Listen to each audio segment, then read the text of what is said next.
Dear human being, beloved soul, I welcome you to my podcast series, Conversations with the Universe. After a near-death experience, my perception of our human existence changed profoundly. I became more sensitive, with all our known senses. I feel more intensely, see people with different eyes, and often take a different perspective on life and our challenges. In my books, I share these altered perspectives and all the knowledge that has flowed through me since my near-death and thus record it. For all those who are searching for something more, for the meaning of our existence here on Mother Earth.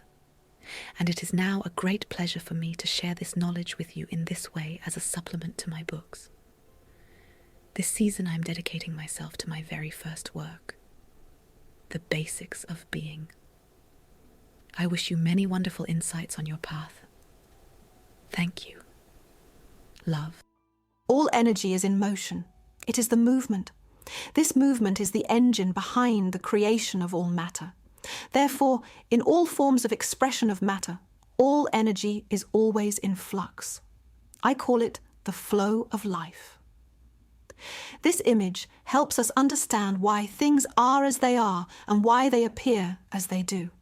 A river always has a certain direction. It has different depths.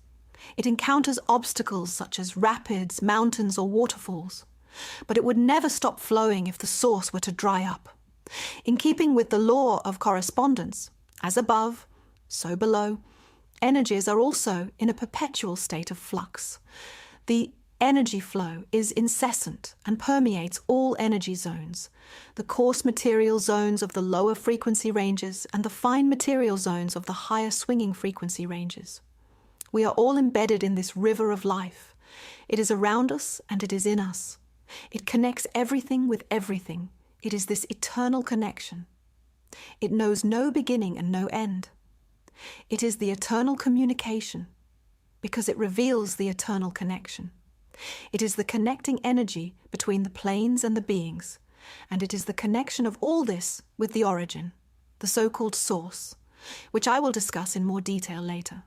Just as this source and the movement of energies out of it and back to it is the engine behind all being, so the flow of energies of life is the engine behind the law of vibrations. Since the flow works through all frequency ranges, it has different forms of expression of its effectiveness at the different levels. In the subtle cosmos, it connects all spiritual and subtle things by letting all energies that have moved out of the center flow back to it. In the coarse material, this energy permeates all life, every cell, every plant, and every animal. There are many terms for it. Some know it as chi, others as prana, and still others call it something completely different. But behind all this diversity of terms lies exactly this driving force of the river. The flow of energy is the connection that mysteriously holds matter together. It is the direction of the movement of energies from the center outwards and back. The flow is eternal. It does not cease to exist, so it is also present in the coarse material matter. But it shows itself differently here. It sets the direction of die and become. It monitors and coordinates that everything withered blooms again and everything blooming once fades. It is the cycle of being which flows on and on as if by magic. But it is precisely this magic hand that is the spiritual cosmos, which has an effect on the material cosmos. The interface between the subtle energies and the possibilities of their expression in matter is, how could it be otherwise? Our gate. Here too, the gate for the flow of life is our heart. On the one hand, all our cells, but also our subtle parts, are integrated into the flow of life. On the other hand, the heart is the organ with which we can receive impulses from the subtle planes. Therefore, the heart is the organ with which you can see when the directions in the flow of life need to be corrected or when resistance occurs. When the heart is wide open, the flow of life consciously flows through you, and that allows you to work even more authentically and, above all, more harmoniously with it in the material world. The natural laws in the coarse material world, as well as the energy laws behind them, are the channels that control the flow of life, and our free will can decide how it moves in this flow, how it moves us in this flow. Space and time prevail at our level of gross materiality. Here they create the direction and speed at which the river flows. This means that humans have no influence whatsoever on these components. Time is not reversible at this level, just as space in which the river unfolds cannot be changed. This insight into the forms and limits of this world could create a feeling of powerlessness, but you decide how you grow in this space and time. Man is the rower on the river of life, each with his or her own potential and possibilities. But it is important to become aware of the potential, of the backpack of your tools, and then the staggering between the natural forces of the river becomes active engagement. You steer your boat, only you, with every single decision. You are called upon to recognize and use the opportunities and resistances of the river. Rapids, waterfalls, storms, and stones in the river therefore call on you above all to steer and act vigilantly, carefully and consciously with your rowing boat. Being with the river means being in it and not against it, to make use of it and not to be used by it. The crucial message arises from precisely this inevitability, because the only thing that remains at the end of the long list of circumstances, influences, dependencies, and perceived powerlessness is the preciousness of each and every moment. I want to draw your attention to where you will no longer despair of these circumstances, namely here, in this moment, in the now.